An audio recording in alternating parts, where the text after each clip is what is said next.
Поддршката за лица со посебни потреби и подобрување на условите во кои живеат како еден од приоритетите на општина Карпош е целта на меморандумот за соработка меѓу општина Карпош и Сдруженијето на граѓани за лица со дисфункции, хендикеп, ретки болести и посебни потреби Дајте ни крилја.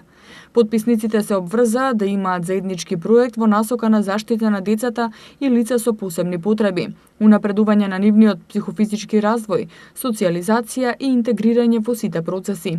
Градоначалникот на општина Карпош Стефан Богоев посочи дека локалната самоуправа и представниците на Дајте ни крилја веќе разговарале за создавање на сензорни соби на децата со посебни потреби во основните училишта низ Карпош. Едно од училиштата кое ќе добие сензорна соба е основното училиште Димо Хаџидимов, кој е пример за образовна установа во поглед на успешната инклузија на лица со посебни потреби. Исто така, во еден од новите реонски базени во Карпош ќе биде развиена и програмата за часови по терапевско пливање.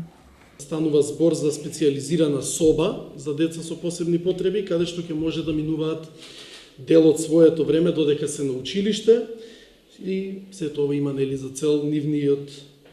престој да биде полесен и прилагоден кон наставната програма. Мора на соодветен начин на нив самодостапен и според нивните способности и потреби да се адаптира дел од таа настава, за да можат дел од времето да го поминат во таа училница и да се опуштат и да научат нешто на соодветен начин на кој што на нив ќе им биде разбирлив.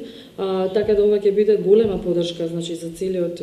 да кажам, кадар во училиштето и за помалите и повозрастните дечиња, и мислам дека ќе биде одлично место за усовршување на способностите и достоинствен престој во училиштето на лицата со попреченост.